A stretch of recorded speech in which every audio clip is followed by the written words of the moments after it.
بسم اللہ الرحمن الرحیم۔ ناظرین السلام علیکم۔ آج ہے 14 ستمبر سال 2019 اور دن ہے ہفتے کا۔ آج ہم بات کریں گے، کافی چیزیں ہیں ہمارے پاس۔ ایک تو وزیر اعظم عمران خان اور ہماری افواج پاکستان اور پاکستان کے عوام، وہ کیا سوچ رہے ہیں، وہ کیا پلان کر رہے ہیں پاکستان کے لیے، اور خاص طور پہ جو چیلنجز ہیں پاکستان کو مشرقی سرحدوں پہ، مغربی سرحدوں پہ، یعنی کہ انڈیا سے اور افغانستان والی سائڈ سے، وہ دوسرا مولانا فضل الرحمان، بلاول بھٹو اور مریم بی بی کیا سوچ رہے ہیں، وہ کیا پلاننگ کر رہے ہیں۔ ہم یہ دونوں چیزیں آپ کو آج بتائیں گے۔ کچھ انفارمیشنز ہیں، بیک گراؤنڈ ہے، آپ کی نظر کرتے ہیں۔ سب سے پہلے تو بتاتا ہوں کہ اس وقت پاکستان کو چیلنجز کیا ہیں۔ یو این جنرل اسمبلی کا اجلاس ہے اور اس میں اب صرف رہ گئے ہیں 2 ہفتے سے بھی کم کا عرصہ رہ گیا ہے، اور اس کے لیے تیاریاں کی جا رہی ہیں، اور ابھی بھی پریشرائز کیا جا رہا ہے کہ پاکستان جو ہے وہ اپنا رویہ، اپنا لہجہ، لب و لہجہ نرم کر لے، اور جو کچھ مودی نے کیا ہے اس پہ صبر و تحمل سے کام لے۔ لیکن پاکستان اور افواج پاکستان ایسی کوئی بھی بات ماننے کے لیے تیار نہیں ہے، اور بالعموم یہ سمجھا جاتا ہے کہ جی پاکستان جو ہے وہ امریکہ کے بہت ہی نیچے لگا ہوا ہے، لیکن سچویشن تبدیل ہوتی رہتی ہے۔ میں آپ کو ایک واقعہ سناتا ہوں کہ پاکستان خود بھی کتنے امپورٹنٹ ڈیسیشن لیتا ہے، اور جب اس کی بات آ جائے قومی یکجہتی پہ، قومی وقار پہ اور سورنٹی پہ، تو پھر پاکستان اپنے قومی مفادات کا تحفظ کرتا ہے اور اپنی قومی یکجہتی پہ، قومی وقار پہ سمجھوتا نہیں کرتا، اور وہی سچویشن اس وقت چل رہی ہے۔ پٹھان کوٹ پلوامہ ہوا۔ پلوامہ میں آپ کو پتہ ہے کہ بھارتی فوج کے کافی جو کانوائے آ رہا تھا اس کو ہٹ کیا تھا۔ کشمیر کے مجاہدین نے، حریت پسندوں نے، ان کے گروپ نے کیا تھا، جبکہ دوسری طرف یہ اطلاعات بھی ہے کہ وہ جو امیت شاہ کی اور راج ناتھ کی جو ویڈیو آئی تھی، آڈیو کیسٹ آئی تھی، اس میں تو یہ تھا کہ یہ سارا پلان تھا مودی کا، بی جے پی کا اور را کا۔ خیر جو بھی ہوا، پلوامہ کا انسیڈنٹ ہوا اور اس میں کافی بھارتی فوجی مارے گئے، تقریباً 300-350 بھارتی فوجی مارے گئے تھے۔ اس کے بعد پاکستان کی طرف سے فوری طور پہ chairman joint chief of staff committee general Zubair Mahmood نے فوری طور پہ اپنے امریکن کاؤنٹر پارٹ سے کو فون کیا تو وہ لائن پہ نہیں آئے۔ ایک دفعہ فون کیا، یہ بتانا ہی تھا کیونکہ یہ کچھ ہے اور انڈیا اٹیک کرنا چاہ رہا ہے اور بہانہ بنا رہا ہے پٹھان کوٹ کو سامنے رکھتے ہوئے، تو بتانا یہی تھا کہ انڈین عزائم یہ ہیں، یہ ایک اسکرپٹڈ انہوں نے کام کیا ہے، پاکستان کا پلوامہ سے کوئی تعلق نہیں ہے، پلوامہ انسیڈنٹ سے، یہ خود انڈیا کے اندر کا کوئی معاملہ ہے۔ لیکن جنرل زبیر صاحب نے ایک کال کی، لیکن اس جو کاؤنٹر پارٹ تھے امریکن چیئرمین فورسز کے، انہوں نے وہ بات نہیں ہو سکی۔ 2 دفعہ 3 دفعہ تو چیئرمین امریکن فورسز کے وہ نہیں آئے لائن پہ، بات ختم ہوگی۔ اس کے بعد ہوا یہ کہ بالا کوٹ ہو گیا،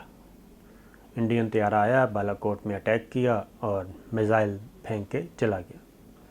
اس میں اللہ کا شکر ہے کہ کوئی نقصان نہیں ہوا تھا، کیونکہ جو ہی پاکستان کی ایئر فورسز اوپر گئیں تو وہ واپس بھاگ گئے، اور ادھورا جہاں اس کو موقع ملا اس نے اپنے ویپن جو ہے میزائل تھے انلوڈ کر دیے۔ اس کے بعد جیسے ہی بالا کوٹ ہوتا ہے فوراً امریکن چیف کی کال آتی ہے، چیئرمین چیف آف اسٹاف کی، اور جنرل زبیر صاحب کو کال آتی ہے، ہمارے chairman joint chief of staff committee افواج پاکستان کے، جو تینوں مسلح افواج کے، چاروں مسلح افواج کے سربراہ ہیں، ہیڈ ہیں، ان کو کال آتی ہے اور ان کو یہ کہا جاتا ہے کہ انڈیا نے اٹیک کیا بالا کوٹ پہ، تو چونکہ آپ کا کوئی نقصان نہیں ہوا اس لیے آپ نے رسپونڈ نہیں کرنا۔ یہ بات سن کے جنرل زبیر صاحب نے ان کو کہا، امریکن چیف کو، کہ جناب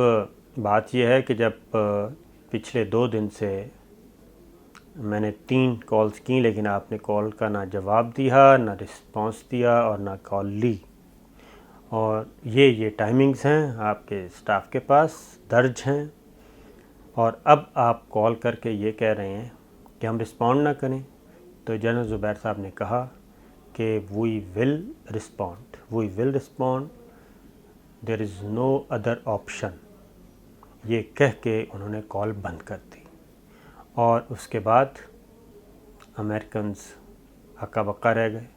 اور پھر جو پاکستان نے کیا وہ ساری دنیا نے دیکھا۔ ابھینندن زندہ سلامت پکڑا اور اس کے بعد اس کو واپس کیا، اس کا اسٹیٹمنٹ ریکارڈ کیا، 2 طیارے گرائے، ایک پائلٹ بھی مارا گیا اور ان کا ایک ہیلی کاپٹر بھی فارغ ہوا، اور پھر ان کی گراؤنڈ پہ بھی سرجیکل اسٹرائکس کیں اور کامیاب کیں، جس میں ان کا اچھا خاصا نقصان ہوا۔ تو یہ تھا پاکستان کا ریئیکشن۔ اب بھی اس لیے اب یہ کوشش کی جا رہی ہے کہ معاملہ کو ذرا ٹھنڈا کیا جائے، تھوڑا سا ٹائم دیا جائے، اور اس لیے تھوڑا سا انتظار کر لیا جائے۔ تو یہ وہ چیز تھی، لیکن پاکستان کی طرف سے آج وزیر اعظم عمران خان نے، جنرل قمر جاوید باجوہ بھی کہہ چکے ہیں جو کہ آرمی چیف ہیں، وہ بھی کہہ چکے ہیں کل اور پرسوں 2 مختلف موقعوں پہ کہ پاکستان کی طرف سے جو جواب ہوگا اگر جنگ مسلط کی گئی یا اٹیک کیا گیا اور لائن آف کنٹرول کو عبور کیا گیا یا انٹرنیشنل باؤنڈری کو عبور کیا گیا،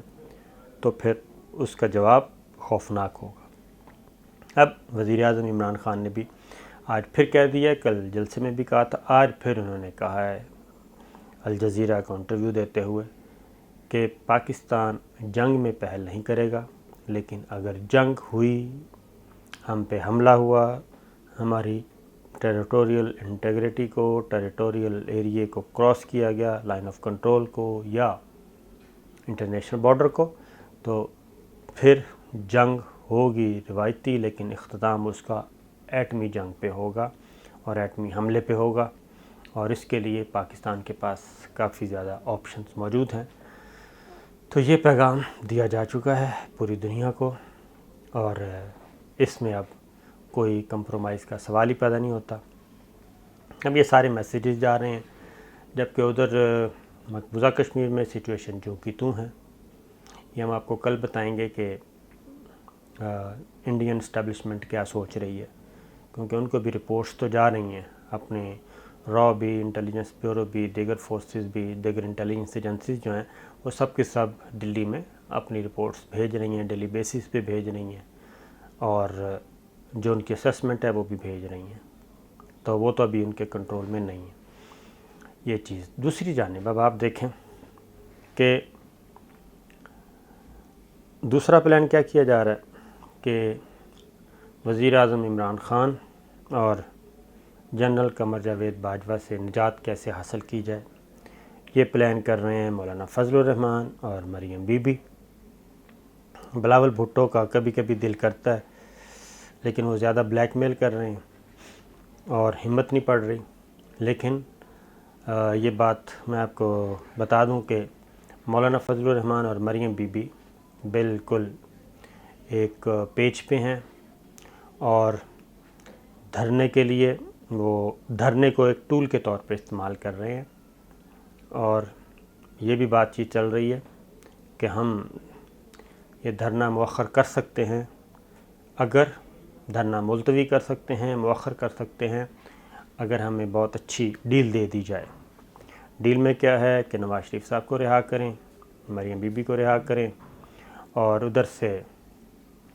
زرداری صاحب کو بھی رہا کریں، فریال تالپور صاحبہ کو رہا کریں، تو یہ چیز چل رہی ہے۔ تو اس میں اور ادروائز مولانا فضل الرحمان صاحب جو دھرنا دیں گے اس میں ان کی جماعت کے لوگ تو ہوں گے، یعنی کہ مدرسہ اسٹوڈنٹس تو ہوں گے، لیکن اس میں مسلم لیگ نواز بھی اپنی مین پار دے گی۔ اور مریم بی بی نے یہ یقین دہانی کروائی ہے مولانا فضل الرحمان صاحب کو، اور نواز شریف صاحب نے بھی یہ یقین دہانی کروائی ہے، جبکہ شہباز شریف صاحب اور دیگر جو لیڈرشپ ہے وہ اس سے سائڈ پہ رہے گی، اسٹریٹجیکلی ایک انڈرسٹینڈنگ کے تحت وہ کہے گی کہ نہیں ہم اس کو اصولی طور پہ سپورٹ نہیں کرتے، لیکن وہ اس کو اپوز بھی نہیں کریں گے، اور ایک جو سیکریٹلی خفیہ طور پہ مسلم لیگ نواز اپنی مین پار مولانا فضل الرحمان صاحب کے حوالے کرے گی تاکہ دھرنا کامیاب ہو، انریسٹ پیدا ہو، اور اس کے نتیجے میں حکومت گرے یا مارشل لاء لگے، دونوں صورتوں میں ان کو فائدہ ہوگا۔ اب کراچی کی صورتحال پہ یہ ہے کہ سندھ کی صورتحال بدستور خراب ہے، وہاں پہ جو عوام کے مسائل ہیں وہ حل نہیں ہو رہے، اس کے لیے کراچی خاص طور پہ کچرا پالیٹکس جو چل رہی تھی اس پہ بلاول بھٹو زرداری صاحب نے جس طریقے سے ریئیکٹ کیا 149 آرٹیکل جو ہے آئین کا آرٹیکل، وہ سمپلی اسے نہ کوئی پیپلز پارٹی کی وہاں پہ حکومت ختم ہوتی ہے، نہ گورنر راج لگتا ہے، نہ کوئی ادروائز اس میں وفاقی حکومت کو ملک کے تمام حصوں میں یہ اختیار ہے، تمام حصوں میں، کراچی نہیں تمام حصوں میں یہ اختیار ہے کہ وہ ہدایات دے سکتی ہے، وہ ڈائریکٹ کر سکتی ہے، کیونکہ وہ فیڈرل گورنمنٹ ہے، اوپر بیٹھی ہے، وہ کے پی کے گورنمنٹ ہو، وہ بلوچستان ہو، وہ سندھ ہو، وہ پنجاب ہو، کہیں بھی وہ اپنا کر سکتی ہے، اور ایسی کسی بھی آرڈر کو بلاول بھٹو نے ماننے سے انکار کر دیا اور اس کے خلاف بغاوت کر چکے ہیں، اور ایسی دھمکی دے دی کہ جناب نہ پاکستان بچے گا، سندھو دیش بن جائے گا، سرائکی دیش بن جائے گا، پختون دیش بن جائے گا۔ تو یہ وہ چیزیں ہیں جو بلاول بھٹو کے ذہن میں موجود ہیں، اسی لیے بلاول بھٹو پہ اعتبار نہیں کیا جا رہا، کیونکہ وہ بھی اسی ڈگر پہ چل رہے ہیں، پولیٹیکل بلیک میلنگ، کہ ہماری حکومت کو کچھ نہ چاہے، ہمارے اختیارات بھی نہ چھینے جائیں، ہم سے وسائل جو عوام پہ خرچ ہوں ان کے بارے میں بھی نہ پوچھا جائے۔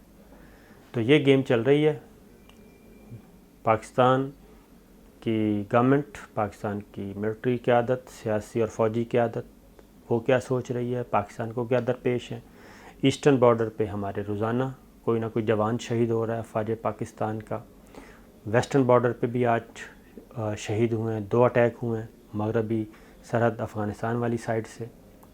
تو پاکستان کو دباؤ میں لانے کے لیے